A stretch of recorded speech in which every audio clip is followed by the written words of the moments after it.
Guys, good morning. So welcome back to my YouTube channel. This is Autobison.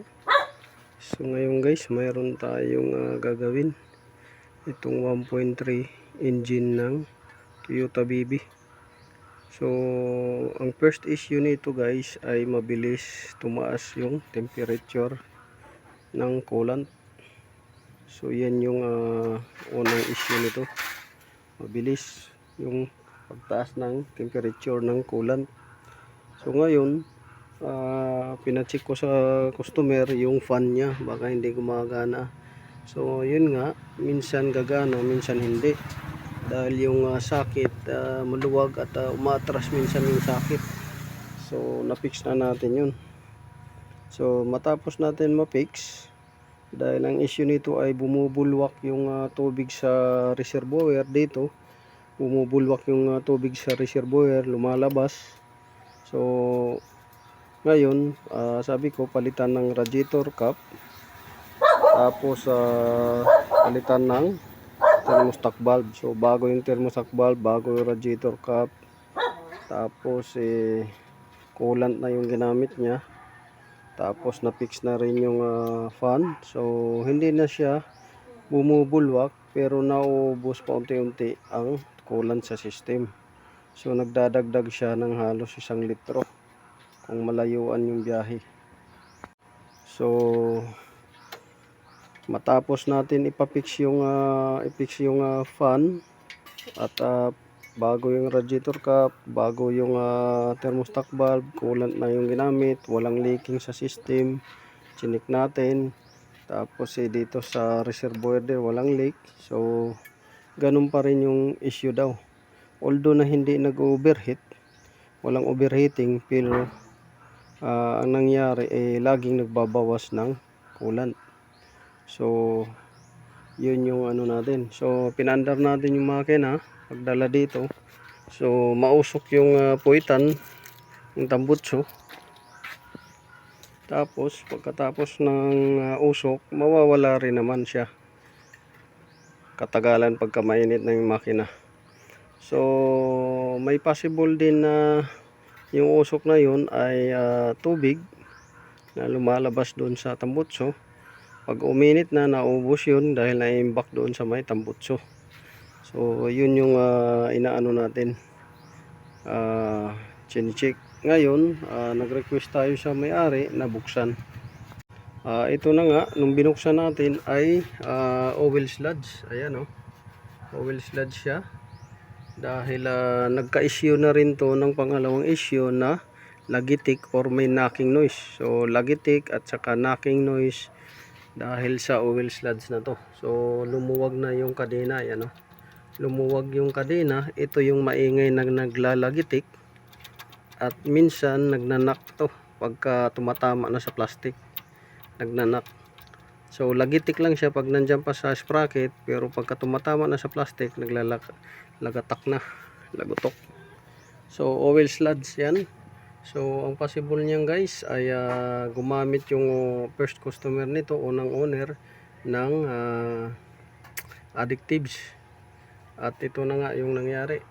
So nagbara sa system, nagbara sa tensioner, at lumuwag yung kadena na stretch, at naging barado. So pag pinaandar mo to guys, walang langis to na umakyat. Tuyong tuyo to dito sa reluctor nya, sprocket, at makikita mo dyan, tuyong tuyo din yung ano dyan, portion. So walang ka-oil-oil na lumalabas dyan. Tapos mayroon pa tayong nakita dito, ayan umaakyat na dyan yung tubig sa intake, sumasama na sa combustion. So galing yan guys, yung tubig na yan, dito sa may breather ng crankcase, tapos dito rin sa may ano nya, throttle. Yung isang linya dyan na hose, yung isa, dalawa yung magkatabi, tubig yung ano yan, laman. So lumalabas naman yung tubig sa kabilang hose. So entrance saka out, exit yung hose na yan. So yan yung nakita natin. Hindi naman naghalo yung tubig sa dito. hindi naghalo. Tapos dito wala ring halo. Sa crankcase niya or sa engine oil pan niya walang halo na tubig at langis. Tapos dito sa radiator niya walang halo na tubig, langis din. Pero naubos siya, so possible doon sa head lumalabas at sumasama doon, kaya minsan mausok siya, pagka uminit nawawala, pero may tubig na sumasama, naubos yung coolant. Tapos may lagatak ito. So dalawang issue nito guys, oil sludge at saka overheating, knocking noise at saka overheating ang issue. So yun yung ano natin. So ito guys yung cover ng Toyota BB na ating ginawa, 1.3 engine. Ano, may tubig na, sign ng tubig, kaya naubos yung coolant dahil sumasama na sa pag ano ng combustion.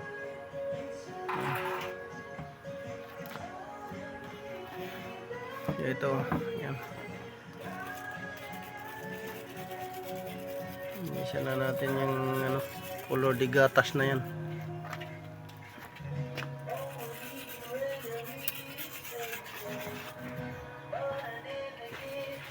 So dito linisan na namin yung parts ng Lancer, sabay nitong 1.3 makina ng Toyota, at mayroon pa doon isa. So ito, dito yung anak ko, helper ko ngayon. So ito guys, nabuksan na natin yung timing case.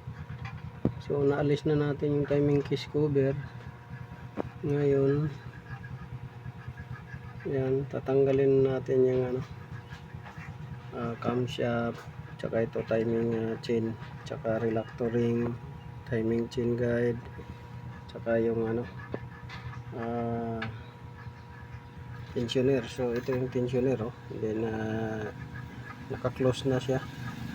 Tapos ito guide niya, tapos yung splitter niya dito parado na.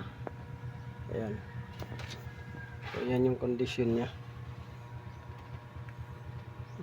So tatanggalin natin yan at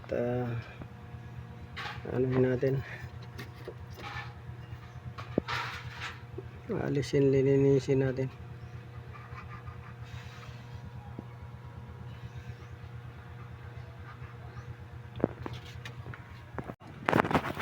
So ayan guys, yan o, naghalo dyan tubig tsaka langis.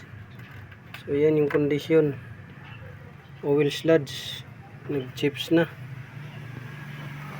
So kailangan to ano na lang, overhaul na lang to, refresh engine, kasi yan o, nag-chips na siya dito.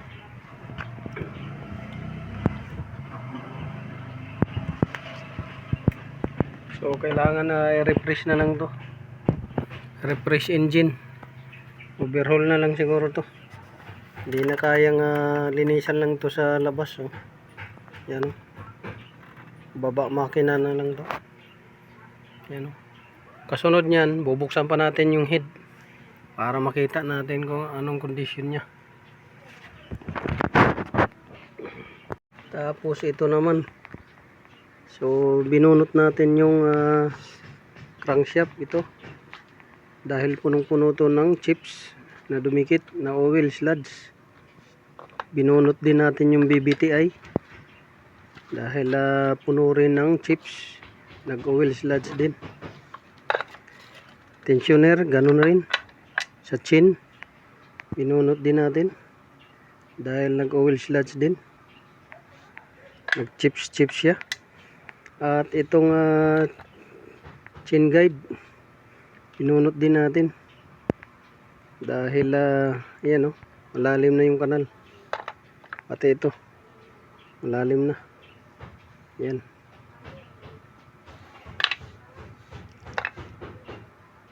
tapos itong timing chain nya stretch niya. So palitin na rin dahil unat na yung chin, gawa ng walang langis na umakyat dun sa taas. Itong timing case cover, ayan oh, kung nakikita nyo, timing case cover nya. So ito yung bomba, ayan oh, bomba ng langis.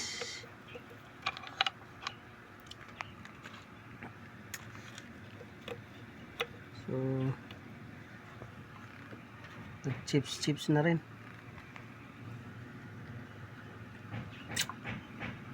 Wala na, refresh na lang yan, linis, refresh engine, palit timing chain, guide, tensioner, head gasket, overhauling gasket. Dahil hindi kayang linisan to ng ganyan lang, naka top overhaul lang, top cleaning lang, hindi kaya, baba makina lang to.